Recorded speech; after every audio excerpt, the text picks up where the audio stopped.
My goodness, pay attention to the news. After Sergio Pérez's departure, we have a bombshell of information. And I'm not talking about the thousands, the hundreds of thousands of people leaving Red Bull on social media. I'm talking about this bombshell. Red Bull owner loses nearly $1 billion because of Sergio Pérez just after the departure. Not magic of Checo Pérez.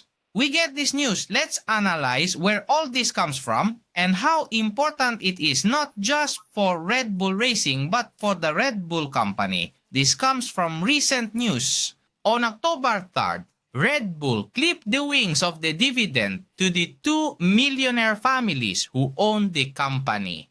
And months later, the owner of Red Bull, after Checo Perez's departure, loses nearly $1 billion. They are linking it to Checo Perez's departure, and I have to say that it is not entirely true. Obviously, Red Bull, as a beverage brand, does not rely so much on Checo Perez. But what must be said is that the departure of Checo Perez can certify what is coming. We are going to show how Red Bull, despite continuing to grow, has a complicated market compared to its competition. It has been struggling with Monster. Brands that used to keep a distance from it are drawing closer. And be careful, it seems like the beginning of the... But there must be a reaction. But for now, we already see that the owner of Red Bull loses almost $1 billion. Just after the departure of Sergio Checo Pérez was announced.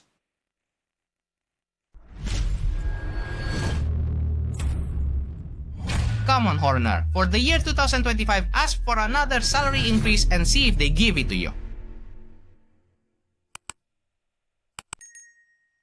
Welcome to Maniaticos, the Formula 1 section of YouTube. Stay and enjoy and smash a mega like this big if you think Christian Horner's salary could be reduced in 2025. Because oh my, how things are getting tangled up and how Sergio Pérez Checo must be laughing. Sometimes, it seems like the path that shouldn't be is the best one, right? Without a doubt, Checo Pérez must be much better off now than he was a few weeks ago with so much tension within the Red Bull sphere. Notice Red Bull, quickly. Minus 199,000, minus 138,000, minus 70,000, minus 8,000, minus 12,000 from the 21st to the 22nd. Again, increases a huge number of people are directly fleeing from the world of Red Bull social media, which had reached over 13 million followers and currently has only the sad figure of 12,793,000. And I say sad in quotes because obviously many people would love to have these followers. But without a doubt for Red Bull, it's a time when they are no longer growing, when they are decreasing, and note that they have a daily average of less than 10,000 followers per day. If they continue like this, by 2025, they will have none left. But this is the news. And as I said, we are going to analyze it well because it comes from 2 months ago. Look at how the situation is now, not only in Red Bull Racing, but in Red Bull in general. Red Bull could, and we've already mentioned this in a few videos, beg Checo Pérez to come back in 2026 to regain that momentum because undoubtedly this is no longer sustainable, not just for Red Bull Racing, but it no longer holds up. Just as it indicates, although you will see that the data is not as it might appear. Notice out a bit, for the first time in 2018, the Masters family will not receive an additional payment in the form of a bonus despite the 9% increase in net sales in 2023. Up to 10,600,000,000 euros. Keep in mind that these are data from 2023. The news is from 2024 and increased by 9%. The billionaire owners of Red Bull have recorded the smallest dividend payment in the last 4 years. Beware, a direct consequence of increased operating costs and growing competition in the US market. As I tell you, you cannot blame Sergio Pérez for what happens at Red Bull. But he is indeed a key piece because now, at the point in the story that I am going to show you, Red Bull needs to unite all because if not, it's on a little point, on a very thin rope that will break. Factors that limited the growth of Red Bull's profits. It distributed a total of 810 million euros in dividends and related payments among its top group of shareholders in 2023. Mark Matterdick, son of the founder, and the Jovica family, as you know, from Thailand, which also holds a considerable part of it this year, marked an important milestone for Red Bull. since it was the first full year since the death of its co-founder, Eddie Matterdick. After his passing, Mark Matterdick assumed, 49% of the shares, inheriting significant responsibility in the future of the company. However, as the newspaper tells you, 2023 also marked a change in dividend distribution policies. The family will not receive additional payment in the form of bonuses as reflected in a shareholder resolution. In previous years, Red Bull implemented a policy of distributing dividends prorated among all shareholders, complementing the extraordinary payments intended for the company of Matterdick and for Karlem Jovic, the Thai co-founder, who also individually holds 2% of the shares. Since 2020, Jovic has already received an annual fixed payment of 3,200,000 euros, including the one for 2023. So far, so good. Despite these changes, Red Bull's payment structure continues to adhere to its strict no-debt policy. That is why they do not support betting on Colapinto, which distinguishes them within the food industry. The company also remains secretive about its internal operations, making corporate document one of the few sources of public information about its financial situation. In terms of financial results, Red Bull recorded an increase of 9% in sales, reaching 10,600 million euros in 2023. However, the growth in production and distribution costs had an impact on net income, which is what you earn, which only grew by 3.1%, but it did grow. But notice that these big mega corporations, which are no longer growing, sink quickly. That's why it is important to maintain all this, reaching 1,700 million euros. This revenue growth is significantly lower than 2 years prior when sales surpassed 20% annual increase. So you can see that they come from an increase of 20% and stay at 3.1%. This is before announcing about Sergio Pérez. Therefore, the situation is already seen as crucially delicate. The American market has played a crucial role. Well, here are all the things that have allowed all this to happen. Obviously, with Monster and so on, there is a lot of competition. The increasing competition has intensified the pressure on the company to maintain its market share, while at the same time having to deal with a rise in production costs, as raw materials and logistics have limited its ability to generate higher margins. We are talking about Red Bull.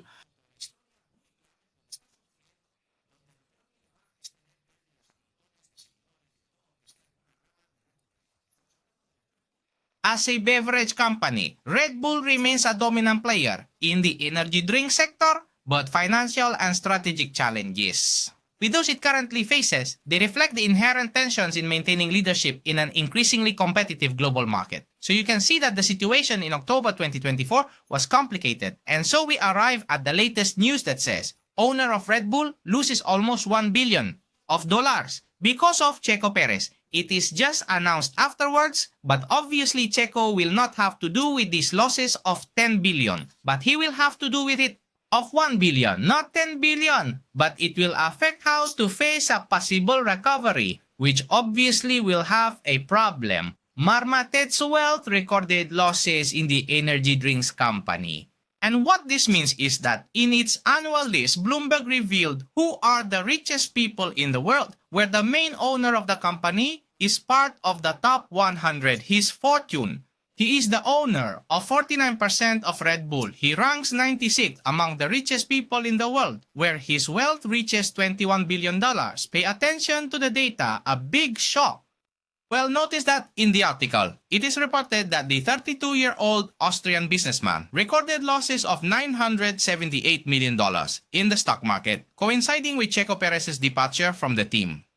Simply coinciding. But that is the annual exercise. With this, the fortune went from 21,800 to 20,900, which represents a reduction of 4.12%, according to the specialized financial media, despite having sold over 12,100 million cans, obtaining revenues of $11,600 million in 2023. As I have shown you, the truth is that this does not depend on Sergio Pérez, and they are giving data that still do not... the data, if it affected Sergio Pérez, it would be seen over a longer period. This financial debacle affected Austria's position in the ranking of the world's richest, dropping from 24th to 96th place, falling below the American businessman Philip Autuch. owner of the Los Angeles Kings of the NHL. According to Bloomberg, these figures were based on the analysis of expenses as well as dividends, taxes, and stock market performance. Therefore, overall, his fortune, his wealth is diminished. Red Bull loses followers on social media. Also, as I am explaining to you, as Marca.com rightly points out, the energy drink company is not only receiving a hard blow to the fortune of its owner, also from their social media. Checos fans have expressed their anger, a campaign of unfollowing that I'm already showing you here, such as directly minus 199,000, 178,000, was cut in half to less than 70,000, was reduced almost to nothing to 8,000, and today again the ball grows minus 12,000. To all this, Bull noticed that since the year 2004 worldwide, it had growth that was stalled practically from 2010 until 2016 and then began to grow. Notice that we are talking about Red Bull Racing in this case. This is indeed the racing team, right? And notice that the moment Red Bull Racing grows is the moment here, see it in 2022, in 2019. And here, when Checo Perez is signed, it takes off upward. Obviously, the decline they were experiencing was recovered with Checo Perez. What he did in 2021 also helped with all this, obviously, but it is noticeable that it was with the entry of Checo Perez when everything was revolutionized. I believe the first victory I was present for in Montmeló of Verstappen was in 2016. You can see it here. The line stays low until it later rises with Checo. Obviously, in Mexico, we are talking about an interest of 25. Russia 1, Brazil 6, Argentina 6, Canada 8. Obviously, in Mexico, it is among the most. Australia 31, Austria 67, and the Netherlands 100. So you can see that in the Netherlands, they are quite good with Red Bull Racing. What else can we see? We can see, for example, in Vendée Worldwide, we can put here Mexico. And we can see that if we look at Mexico up to the present, it coincides with the rise of Red Bull Racing. It's the same. But notice that since 2022, there's already a decline. 2023 and 2024, they are no longer as interested in Formula 1. Here you can see it by states in Mexico, mostly in Querétaro, in Campeche. We can see here in Baja California, a shout out to everyone from those areas because there are sports fanatics.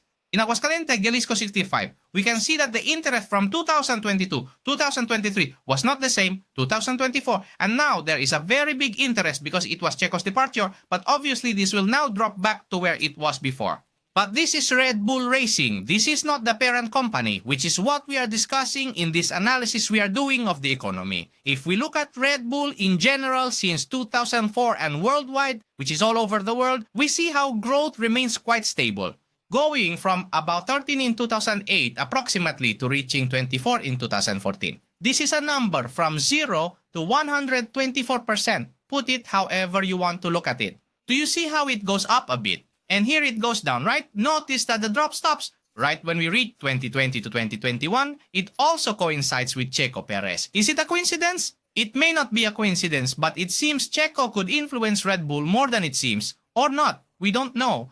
But notice that in recent months, Red Bull has been going strong. It's because it has regained the trend. And in the last few years, let's say since Checo Perez arrived. The question is, now that Checo Perez is going to leave, is it going to decline again like it had been since 2014? Well, we'll have to see. But here, for example, Netherlands, Austria is first, Netherlands such. But here we don't see, for example, among the top positions, Mexico. Therefore, initially, this should not affect it so much and should not simply be a coincidence that it rises. But there is more. If you put Monster and compare it with Monster, obviously Monster is Monster in English. Obviously, they can look it up for other things. It's evident. But notice how it keeps rising until 2013. And in 2013, it enters a significant decline but still remains at quite strong, unusually high levels. Compared to Red Bull, it seems like they have taken some of their market. If that's the case, or if we should also consider that Monster is a word searched in different ways, that's why we're going to analyze with other things. Notice how Monster is at the top. We're going to remove it and leave Coca-Cola and Pepsi, which are two brands we know people search for. That is to say, they search for it by that name. Pepsi is not a city, Coca-Cola is not an animal, and Red Bull is not something else. Here we can see how Red Bull has been rising and the trend is good. But notice that it is at a key moment. See how Coca-Cola is above. Still a bit of Red Bull 36 to 32. At the moment, they are closing in all the distance. Coca-Cola, which is a gigantic brand and a long-time competitor of Red Bull.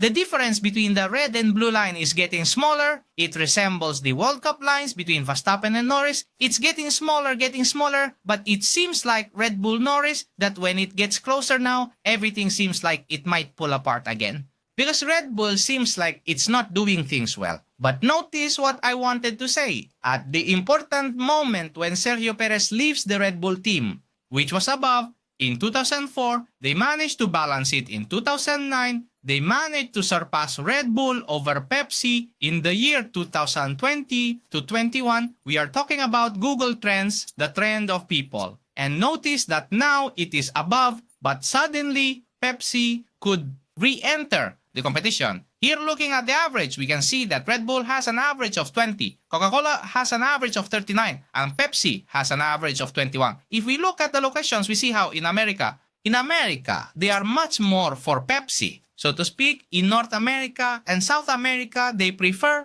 Coca-Cola, as in Spain. And notice that Red Bull only stands out in Australia. Do you see the country? The blue here that you can see on the world map, the blue you see is Red Bull.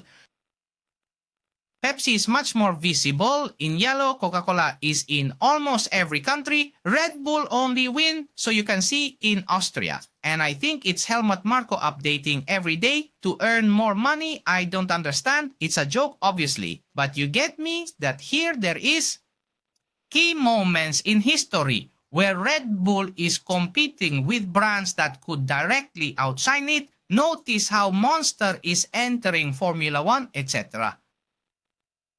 We are at a super delicate moment for Red Bull, where all of this could reach a turning point with a downturn that they are already announcing through news, as I have shown you, cutting down on dividends, and on top of that, the owner loses 1 billion. All of this right at the moment of Checo Perez's departure, with social media on fire, hundreds of thousands of people leaving Red Bull social media as a sign of protest for what they have done to Checo Perez. And notice that where they should have more visibility in America, they do not. At least if we put it worldwide, it will be interesting to see the last 5 years instead of 2004, for example. If we look at the last 5 years, we do see that Red Bull doesn't either. It's just that it doesn't look. Austria, Taiwan, Netherlands, Germany, Switzerland still come up. Notice where all that is. And notice, for example, in Mexico, how we have 19% for Red Bull, 62% for Coca-Cola, and 19% for Pepsi. All this obviously is going to keep declining, and with Pepsi in Mexico, it is already going to fall. You realize, for example, difficult moment for Red Bull. Undoubtedly, the departure of Sergio Pérez is affecting both on social media and economically. A complicated moment. It is not known if they will have to rely on Sergio Pérez's services again. Without a doubt, for this reason, we now understand why they have wanted so much to keep Checo Pérez doing exhibitions. It is very important because the economic aspect, not just of Red Bull Racing as I have shown you, but of Red Bull in general, is being affected. Checo Pérez laughing, watching all this, saying Christian Horner, now go up to the room.